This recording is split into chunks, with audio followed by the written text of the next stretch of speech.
الرحمن الرحيم ألهاكم التكاثر حتى زرتم المقابر كلا سوف تعلمون ثم كلا سوف تعلمون كلا لو تعلمون علم اليقين لترؤون الجحيم ثم لترؤونها عين اليقين ثم لتسألون يومئذ عن النعيم صدق الله العلي العظيم.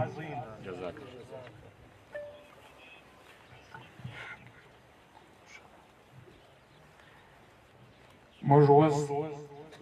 د دې سبا د پارټۍ د ترانې په احترام کې د ټولو ملګرو څخه خواست کوو چې دوی د پارټۍ د ترانې په احترام کې ولاړ شي. د ټولو ملګرو څخه دا خواست دی د پارټۍ ترانې په احترام کې ولاړ شي.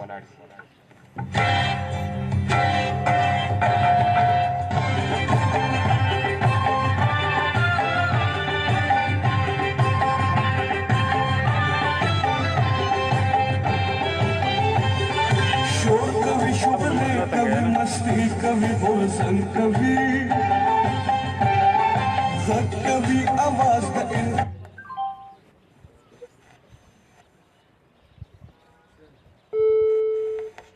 خورة پختون افغان خورة پختون افغان خورة پختون افغان خورة پختون افغان خورة پختون افغان خورة پختون افغان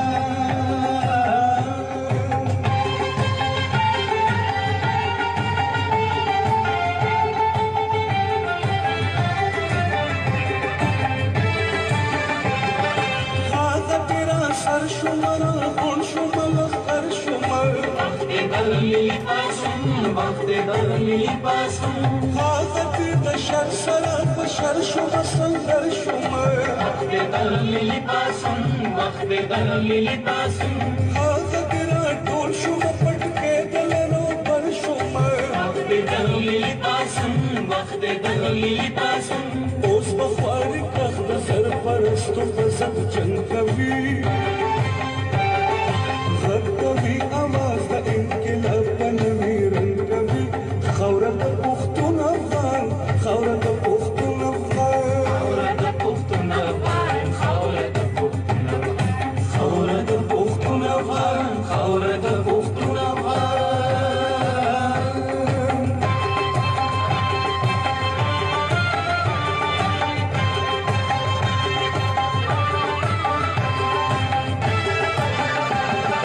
سمد اتلانو دپت کو پسر قسم خرما سمد قاتری او د خیبر پسر قسم خرما سمد ټول پختون وطن په هر پر هر قسم خرما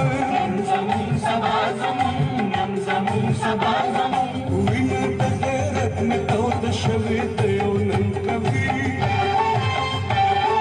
غږ کوي اواز د انقلاب بنوي رنګ کوي خاوره د پښتون افغان خاوره د پښتون افغان خاوره د پښتون افغان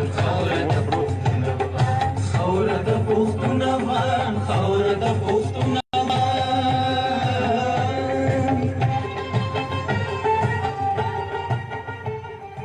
ډېره مهرباني. زه اوس زموږ صوبایي سکرټري اطلاعات روح الله خان داوي صاحب ته بلنه ورکوم چې راشي د خپلو مختصرو خیالاتو اظهار وکړي. روح الله خان داوي صاحب.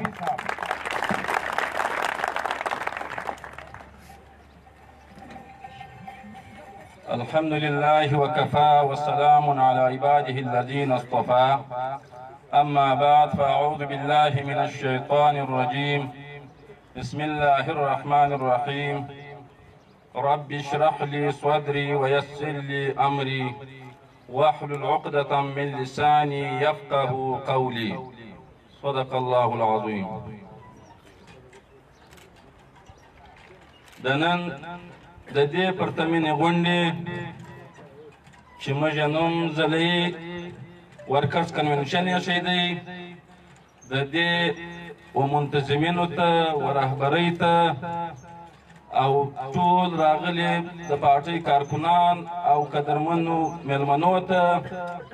د زړه د کومې هرکلی او مبارکي وایم او د خپل وینا په پیل کې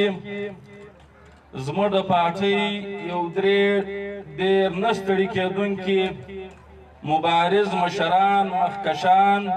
چې نن په موږ تاسو کې نسته و هغو ته د عقیدت ګلونه وړاندې کوم چې د یوه تصویر پر دا سټیج باندې لګېدلی دی امان صاحب ازایی او دویم ارواښاد جلیل خان مردانزی او بل چې اوس داسې څو میاشتې مخکې وفات سو عبیدالله خان مندوخیل صاحب ته چې دوی ټوله زندګي د پښتانه کام د خپلواکۍ د خوشحالۍ او د وطن د امن د ترقۍ دپاره خپل عمر صرف کړي ټوله زندګي مبارزه وکړه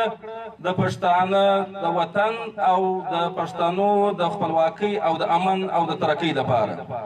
او بیا په لر او بر افغان کې هغه ټولو ننګیالیو پښتنو ته د عقیدت ګلونه او سلامونه وړاندې کوم چې د نن ورځې پورې خپل سرونه یې بایللي دي یا په دې مبارزه کې وفات سوي دي د خپل عمر یې ټول و دې مبارزې ته د دې وطن د امن او د خوشحالۍ دپاره صرف کړی و عزیزانو موږ تاسو په یو داسې وخت کې نن سره راجمع سوي یو چې پښتانه د غلامۍ په هغه اخري یا په ډېره سخت حالات کې دي نو په داسې حال کې و موږ تاسو ته باید چې پوهه سره شریکه کړو یو د بل سره سلام مشوره سره وکړو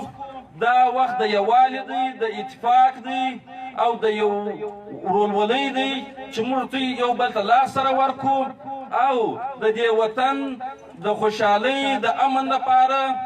چې موږ تاسو په یو او په بل نامه باندې قتل کیږو وژل کیږو بې عزته کیږو بې ننګه کیږو بې ناموسه کیږو باید چې د دې لپاره سره یو سو ډېر 140 کاله کیږي د افغان انقلاب بعد پر پښتانه وطن باندې د وینو ولې بهیږي خو یو غمخواره یې نسته زما او ستا د وطن په غم باندې هیڅ څوک نه ژاړي نه څوک زموږ سره خواخوږي کوي خو که په دنیا په یو کونج کې یو بده پیښه سوله نو زما او ستا وطن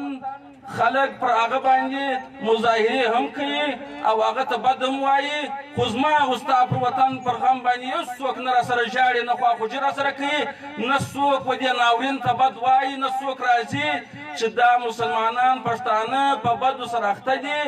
د دې په مابین کې د یو روغې جوړې یا د سولې یو کردار ادا کړو عزیزانو دلته یو فکر خورېدلی دی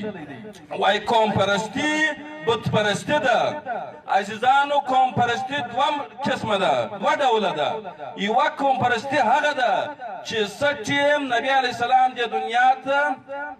تشریف راوړی نو دا په دې ځکه پر سر باندې ټول جهل و جهالت و نو هغه خلکو به پر د خپل جهل او جهالت باندې د خپل قوم طرفداري کوله یو دا قوم پرستي ده یو دا قوم پرستي ده لکه دا موږ چې کوو چې زما پر وطن زما پر قوم باندې بده ورځ ده قتل کیږو بې عزته کیږو د وطن وسایل مې بل لوټي په دې باندې پر موږ ته دا فرض ده واجب ده چې موږ به دغه ظالمانو مخه نیسو د دې لاسونه به نیسو او د خپل وطن د خپلواکۍ دپاره به خپل هلې ځلې سره شریکوو او یو بل د وژه به جوړېږو دلته یو فکر داسې دی چې وروره دا پښتانه چې دي دا هسې برناکه راغورځېدلي دي دا پښتون قوم پرستان د دې وطن دپاره خیر خیریت یو شی نسته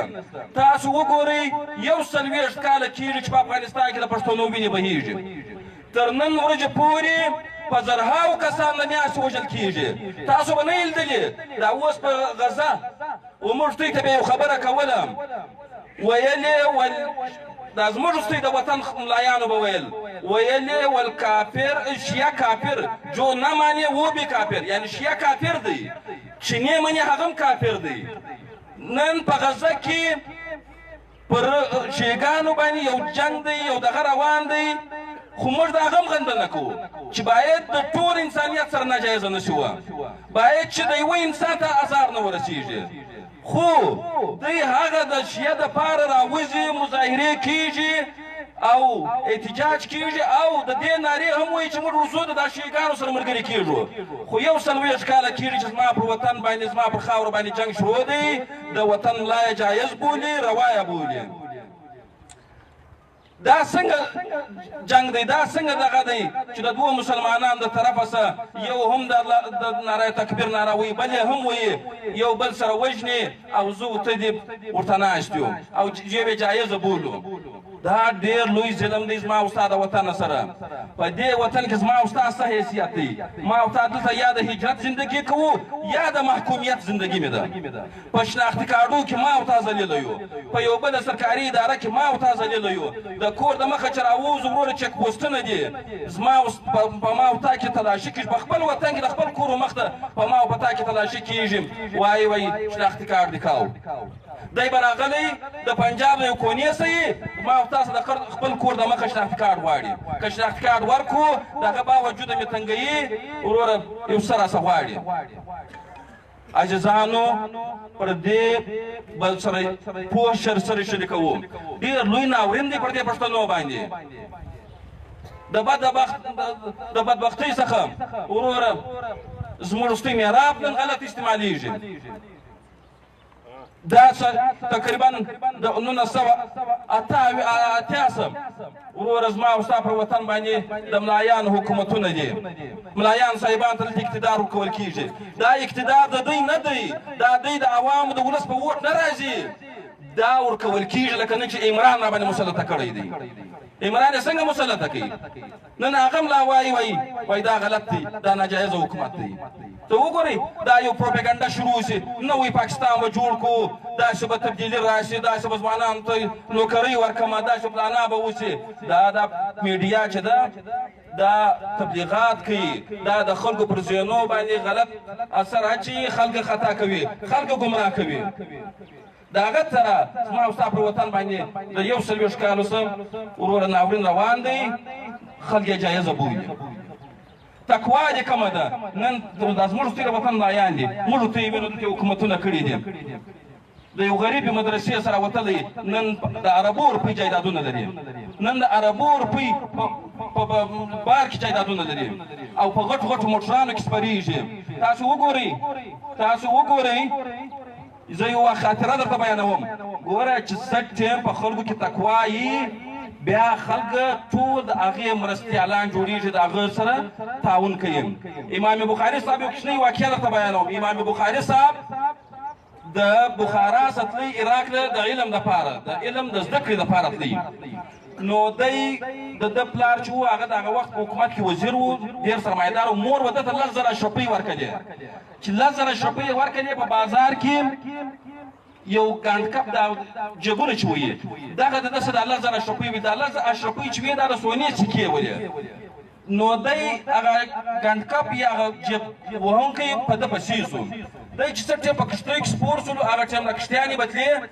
چې هغه کې دی سپور سولو ګنډ کپ هم ورسره سپور سو دا چې ورسره سپور سو پر لارې باندې ګنډ کپ دغه وکړي ناره یې وکړله و زما سره 10,000 روپۍ ورکې سولې خلکو وویل چې بابا شاوخوا یې وکړه چې زموږ سره خودونه پیسې شته نه نو بیا دا د کښتیوان چې دی یا د ملاح چې ورته وایي دې دا فیصله وکړله دا فیصله یې وکړه چې وروره په ګورو کې به تلاشي کېږي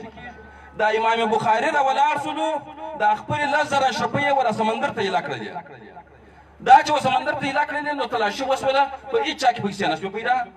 دغه غل یا دا ګنډ کپ و د امام بخاري صاحب ته وایي وایي ستا سره خو 10,000 روپۍ در سره وې تا هغه خپلې څه کړلې ده ویل ما ستا د وجې و دا سمندر ته ایله کړې چې دی نه یي چې دا سړی دا زما په پیسو دعوه وکړي سهار به زما راتلونکی زما مستقبل به داغداره وي تاسو وګورئ دا بخاري شریف چې لیکلی دی دا د حدیثو ډېر معتمد کتاب دی دا ملایان د دغه حدیثونه چې دي دا را نقل کوي نو دا تقوا وه نن زما او ستا څه حال دی ته زما او ستا د دې حلقې دا ملا راچټ ګټلی دی 40 کروڑ روپۍ د کاله د ده فنډ دی ته وګوره په دې علاقه کې کم کار شوی دی یو کار وښایه چې دا کار شوی دی بس د اسلام د قرآن په مقدس نامو باندې خلک غولوي خلک خطا کوي دغه د خپل شخصي ګټو لپاره نو عزیزانو نور باید چې پوه سو نور باید چې د خلکو په خبرو کې نه سره وروره زموږ وروستی د دې حلقې نماینده په تېر الیکشن کې هم برخه اخیستې ده په روان الیکشن کې به هم زموږ وروستی انشاءالله نماینده یي تاسې ماضي وګورئ چې په 40 ګریډ افسرۍ کې خلک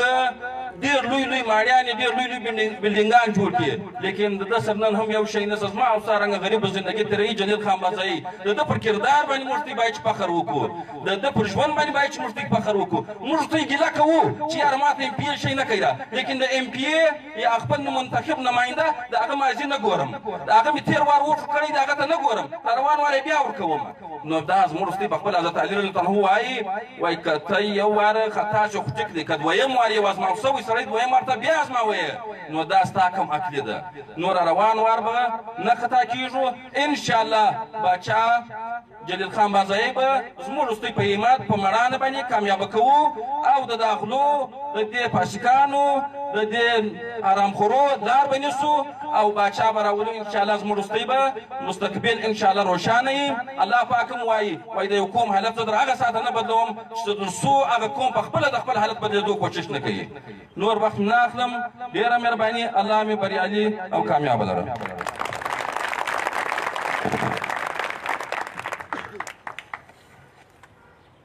دا اوس زموږ صوبایي سکرټري اطلاعات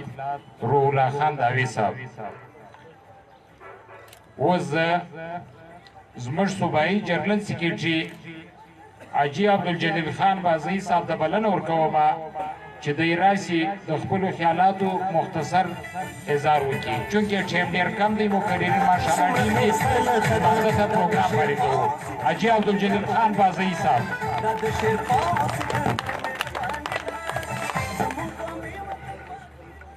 اعوذ بالله من الشیطان الرجیم بسم الله الرحمن الرحیم تر ټولو له مخه ځکه درمن مشر سردار عبدالشکور خان حسین کاکړ ته او د ده سره راغلي و ټولو ملګرو ته ښه راغلاست وایم او دا زموږ دپاره افتخار دی چې دی نن راغلی دی زموږ وروستی په مابین کې ناست دی او دا زموږ دپاره اول کې د دې قوم دپاره د پښتنو دپاره به ډېر په مستقبل کې ښې پایلې ولري ملګري خو روح الله خبرې وکړلې خو ما ته داسې شی نه دی راپاته چې زه یې وکړم خو دا هم درته ووایم چې خلک به دلته دا خبره کوي چې قومي وطن پارټۍ ولې جوړه سوله چې قومي وطن پارټۍ ولې جوړه سوله تر دې له مخه هم د قوم پرستۍ پر نامه باندې دوې پارټیانې وجود درلودی چې یوه عوامي نیشنل پارټۍ ده بله پښتونخوا ملي عوامي پارټۍ وه نو د درېیمې قوم پرستې پارټۍ د جوړېدو ضرورت څه و نو د دې د ضرورت په حواله زه و د ملګرو ته دا وایم چې 100 کاله کېږي د باچا خان راسي او 100 کاله کېږي د خان شهید د سیاست په حواله سره د عوامي نیشنل پارټۍ د سیاست او د پښتونخوا ملي عوامي پارټۍ د سیاست چې دوی څه لارې وهلې تر ننه پورې دوی د هغه پر لور یو ګام و مخته نه په اخلاص باندې تللي دي نه و منزل ته رسېدلي دي که یو اپاهټ سړی هم چې پر څلوره باندې ځي د منزل په خوا روان وي هغه هم و منزل ته رسېدلی شي خو دوی په 100 کاله کې هم نه یې منزل معلوم دی نه یې هدف معلوم دی صرف یو خوشنما ناره ده چې موږ پښتانه لرو بر یو افغان د دې ناره وهي موږ د دوی د کولو د پیل د تضاد په نتیجه کې قومي وطن پارټۍ په وجود کې راغلې ده او آفتاب احمد خان شیرپاو د دې رهبري کوي له دغه طرح زموږ پر وطن باندې د مذهب پر نامه باندې د جمعیت علما اسلام د سیاست په حواله سره هم د 100 کاله زړه مبارزه د جمعیت علما هند په حواله دوی په خپله کریډیټ کې لري خو دوی هم تر ننه پورې ناره د اسلام ناره د شریعت وایي لیکن تر ننه پورې نه اسلام راغلی دی نه شریعت راغلی دی البته دوی و اسلام آباد ته رسېدلي دي دوی و اقتدار و چوکیانو ته رسېدلي دي د پاکستان په آیین کې دا لیکل سوي دي چې دا یو اسلامي مملکت دی په دې کې به یو قانون هم د اسلام په ضد نشي جوړېدلی نو چې آیین د دې حفاظت کوي د دې تحفظ ورکوي چې د اسلام په ضد یو قانون هم نشي جوړېدلی او دی راولاړ سوی دی چې وایي زه دلته اسلام راولم له بدقسمتۍ څخه په پاکستان کې مسلمانان په مختلفو فقهو باندې تقسیم دي چې یو هم د ابل فقه نه مني یو هم د ابل فقه نه مني سني دا وایي چې شیعه کافر دی شیعه وایي چې سني کافر دی بریلوی وایي دیوبندي کافر دی دیوبندي وایي بریلوی کافر دی په دغسې حال کې چې یو بل ته موږ په کفر وایو نو په خپله فقه موږ پر دا دونې مسلمانانو باندې یا د پاکستان پر 22 کروړه انسانانو موږ څنګه رالاګو کولی شو چې ولې دیوبندی هم زیاده سے زیاده په پاکستان کې 25% دی او د پاکستان په آیین کې دا دی چې یو سړی یو ووټ نو د یو سړي یو ووټ په حواله که دا ټوله د جمعیت علما اسلام شي خو هم د حکومت نشي جوړولی اوس یې تازه بېلګه دا ده چې اوس د اختر میاشت ښکاره کېدله یوې فرقې یا د فقه خاوندانو دا اعلان وکړي چې موږ دا اختر نه منو قضایي روزه راونیسئ چې موږ د اختر پر میاشت نشو متفقه کېدلی نو به بیا اسلامي نظام څنګه راځي نو دا درته وایم چې دا خلک په دغه خوشنما نارو باندې خالي پښتون کام غولوي و اقتدار ته ځان رسوي دغه تره زموږ پر وطن باندې له سن 50 کې راشي د زویو د خیلۍ پر نامه باندې هم یو مخصوصې ډلې دلته حکمراني کړې ده چې عزیزان یې یو له بله سره په غاړه کې اچولي دي یوه قبیله یې د خپلو ګټو دپاره د بلې قبیلې سره په غاړو کې اچولې ده دلته یې حکمراني کړې ده خپل ځانونه یې ماړه کړي دي و ځانونو ته محلونه جوړ کړي دي خو د ولس دپاره دوی هیڅ نه دي کړي دغه تره زموږ پر علاقه باندې نن سبا یو بل ځوان هم راپورته سوی دی چې ما د جام له حکومته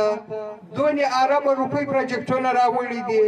او ځینې خلک دا پروپیګنډه کوي چې دا ځوان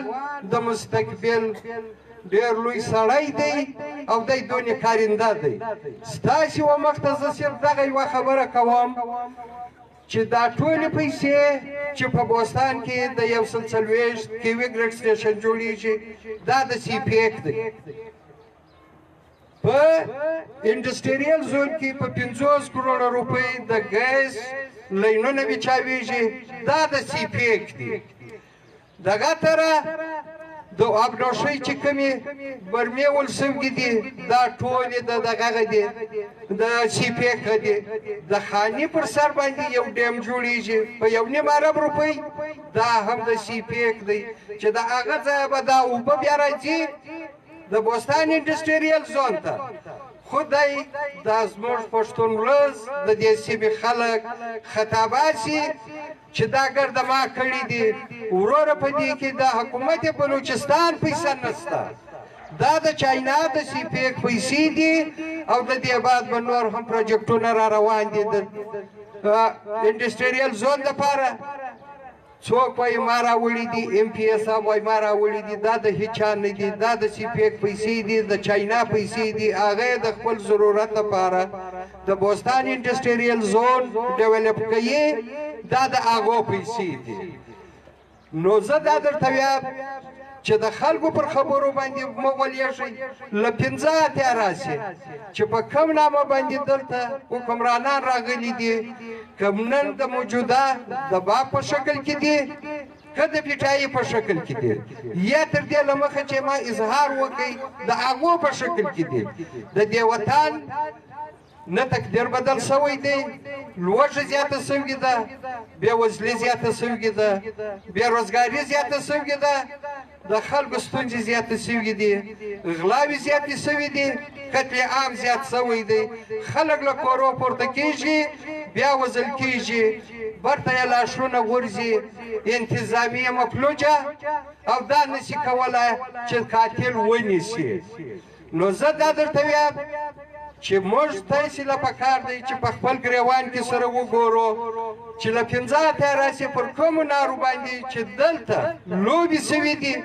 باید چې موږ تاسې د دې مخنیوی وکړو. نور زه ستاسې وخت نه اخلم، په اخر کې زه ستاسې د ټولو یو واره بیا شکریه ادا کوم، او خاص کار زه د سردار شکرخان حسین شکریه ادا کوم چې دی راغلی دی، زموږ سره دلته خواخوږي اظهار کړی دی. ستاسو د ټولو مننه. خدا حافظ.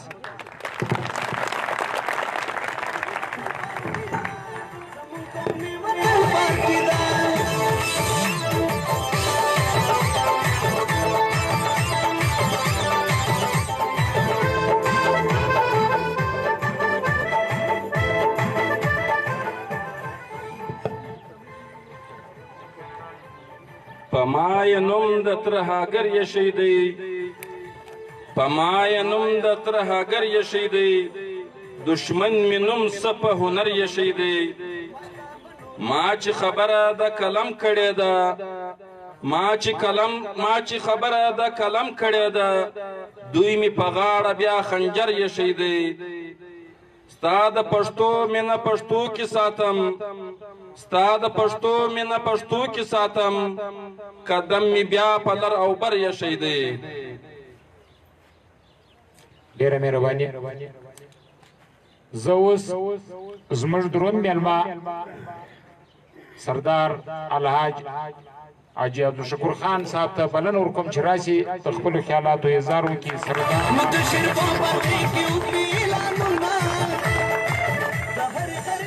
السلام علیکم ورحمۃ اللہ وبرکاتہ. ځان قریبان صادق خیر یاست، تکړه یاست، خوشحاله یاست. علامه آباد ته ډېره غټه مهرباني وکړه د وطن پارټۍ والا د سردار صاحب د بازي صاحب کوم عزیزان چې دا نور راغلي د دغو ده، موږ د دوی غټه ډېره شکریه ادا کوو چې دوی دلته موږ ته مهمان خصوصي په شکل سره یا د مېلمانه په شکل یا د هغه په دعوت په شکل باندې چې موږ دلته دوی راوغوښتلو، موږ د دوی ډېره غټه شکریه ادا کوو. الله دې آباد لري، ډېره آباد. دغه ورته زموږ تقریرونه خاص نه دي زده، عزیزانو دی نه چې دی دا وویل چې دا دغه وضع دی، ولې دی اصلي خبره دی شی و. عزیزانو موږ په خپله باندې در سره په مړه تړو. زه په حیدرآباد کې وم، اوله ورځ موږ یو ورور پاک باندې رسېدلی وو، الله تعالی دې وبخښي. نو بیا د حیدرآباد ته ولاړم، د نیم پاتا وله بیا حیدرآباد کې مې هغه پاتا وکړه. نو برای ماخستن ما ځان راورسوېدلې ودې ته دې سره مې کول کړی و، داود خان سره د بازي خان سره د دې سره دا کول زبان کړی و چې انشاءالله تعالی موږ درته راځو. د حسین کاکړ کمیټۍ په نامه باندې موږ داسې خپل قومي یو کمیټۍ جوړه کړې ده. نو په دې اساس باندې چې زموږ څه کوشش کوو او د دغه بعد چې موږ څه کوشش دي انشاءالله تعالی دا زموږ وعده ده چې موږ به د دې عزیزانو سره کوو او د دې سره که هغه د ووټ په حیثیت سره وي که هغه د نور په حیثیت سره وي، نو انشاءالله تعالی دا زموږ وعده ده دوی سره چې موږ به د دوی سره منډه او د دوی سره کرنه به کوو.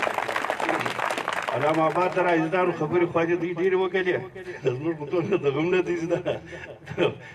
شاید نو دغه د دوی موږ ډېر غټه شکریه ادا کوو چې موږ دلته دوی راوغوښتلو او انشاءالله تعالی موږ به هر وخت حسین کاکړ کمیټۍ به هر وخت د دوی سره ولاړ هر وخت دا انشاءالله تعالی موږ وعده ده چې موږ به د دوی سره یو، د دوی سره به ولاړ یو. که څه زموږ وړې مړې ستونزې دا زموږ غریب قوم دی، زموږ چې دی د حسین قوم ډېر غریب قوم،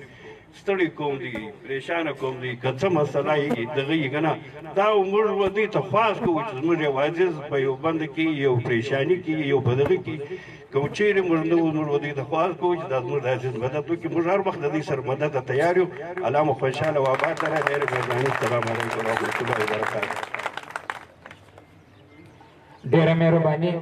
دا و سردار الحاج عبدالشکور خان کاکړ صاحب. ساده شی که هوښیار شي سر به وخورې ساده شی که هوښیار شي سر به وخورې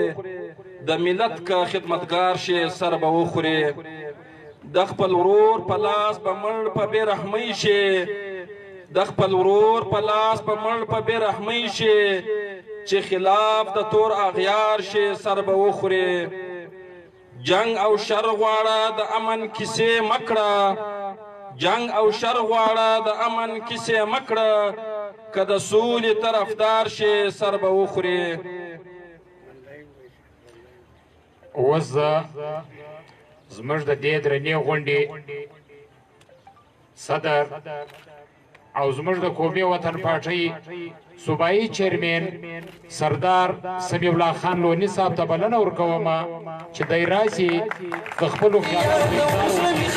سردار سمیع الله خان لوني صاحب.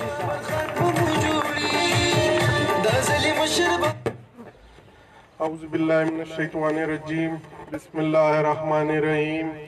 د قومي وطن پارټۍ د جنوبي پښتونخوا جنرال سیکرټري حاجي جلیل خان بازئی او زموږ درون میلمه سردار شکور خان کاکړ صاحب او پر سټیج زموږ سرناز د پارټۍ صوبایي قائدین او میلمانه او په پنډال کې زما همزولو مشرانو ځوانانو السلام علیکم. زه نن د ضلع پښین او خاص تر بوستان او خانوزۍ یونټو ته شاباشای وایم او دوی د ستاینې وړ دي چې نن دوی دا کنونشن په ډېرو زور و شور کامیابه کړي. دا ښکاره خبره ده چې قومي وطن پارټۍ په ضلع پښین خاص کر بوستان تحصیل او خانوزۍ تحصیل کې او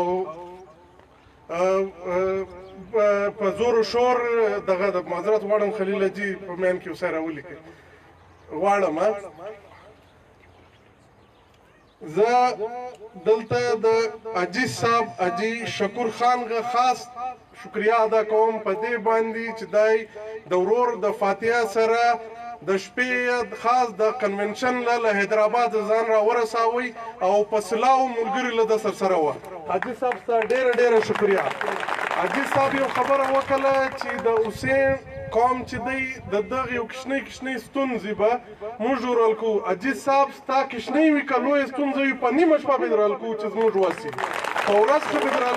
کوو په نیمه شپه به موږ تا سره داسې ولاړ یو کله ته چې له خپل حسین قوم سره ولاړ یې. دا زما نن له تا سره پر دغه سټیج باندې قول دی. عزیزانو موږ دلته د بلوچ پښتون صوبه کې اوسو چې نوم یې بلوچستان ورکړی دی خو زه دا یم چې زه تر بلوچ پښتون په دا صوبه کې زیات پروت دی خو هم له دې باوجود موږ دا سوچ نسو ویلی چې زموږ وزیر اعلی به پښتون راځي یعنی نن موږ په دې صوبه کې غلامان پراته یو د بلوچ تر مخ دا موږ دا خبره نسو کولی چې زما خدای دې کې دا ملا زما مخالفه دی پر دا الکه باندې ام پی ای دی صدیقي صاحب چې صدیقي وزیر اعلی راوړو دا خبره موږ له ویر نسو کولی. عوامي نیشنل پارټۍ نن هم په اقتدار کې ناسته ده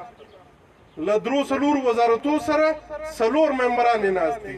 په تېر ځل پښتونخوا ملي عوامي پارټۍ په 13 ممبرانو کې په دا اسمبلۍ کې ناسته ول. دا خبره یې نه وکړله چې زه سره غلام یم. تاسو سره یو قول کوم آفتاب خان شیرپاوله 9 سیټان په دا صوبه کې ورکړي که ستاسو وزیر اعلی نه راویستی بیا څونډه راپره کړي. هغه ښکاره کړي دي په خیبر پښتونخوا کې یې ښکاره کړي دي. د آفتاب خان شیرپاو د زموږ ملي رهبرغه کارونه له چا پټ نه دي چې هر چا سره تاسو په خیبر پښتونخوا کې پوښتنه وکړئ روزګار د الله له طرفه دی وسیله یې دی بابا یې روزګار ورته یایي په خیبر پښتونخوا کې. د زده یوازې واقعیت درته کوم زده له کارکونو سره مینه زموږ بده خبره ده په چا پسې موږ بد نه یو د نورو د پښتنو قوم پرستو پارټیانو مشران هم تاسو راواخلئ د زده قربانیانې زه تاسو ته درښیم د عید په ورځ د باندې پر مسجد کې دماکه وسوله د زده زوی او نور ملګري کې زخمیان سول او څه شهیدان سوله د خپل بچای پرېښوی په دا پیکپان کې د زده کشر بچای مشر بچای سکندر خان او د په خپله د ګاډیانې راویستلې د زخمیانې اسپتالو له رسول د زده د بچي د دویم بچي په خپل الفاظ دي چې زه یې ور یوولم تنګي تحصیل دی کله بوستان تحصیل د 400 هغه اسپتال له یولو اې د اوله ورځ څوک نه و ډاکټر له هغه ځایه موږ روان کړو کله د پښین ډسټرکټ هډ کوارټر اسپتال چې دی د 400 هډ کوارټر له یولو هلته یولو هلته ډاکټران نه ول بیا په دغه پیک اپ کې ځله نور زخمیان سره اخیستی یم پېښور ښار لیډي ریډینګ هاسپټل ورته یي هغه له یولو هلته چې ښکته کړو زه دا ټایم خبر درته کوم چې دا وزیر داخله وي ول زه چې ښکته کړم په هسپتال کې زه ډاکټران وپېژندلم چې دا مصطفی خان شیرپاو دی نو ما لږ زیاته ترجیح را شروع کړه په دې مابین کې مشر را ورسېدی مشر پر دا مریضانو ګرځي نو چا ورته وویل چې مصطفی خان ډېر سیریس دی ده ویل دا ټوله زما بچي دي چې دا مري مصطفی دم مړ شي څوک داسې کوي زموږ لیډران باندې دماکې سوي دي بیا له کورو راوتلي دي یو لیډر د زموږ استاد د دې علاقې غه 15 کاله له دې ویرې له کوره نه راووتی چې په ما دماکه کوي ها یو کور ته نه لاړی سلیم صافي دا لیکي چې د پښتنو درې لیډران محمود خان اسکزی اسفندیار خان او آفتاب خان یو کور ته نه راځي یو له کوره نه راوځي واحد یو آفتاب خان دی چې په خپل ولس په مابین کې ګرځي نو د داسې عزیزانو د مشر په مشري کې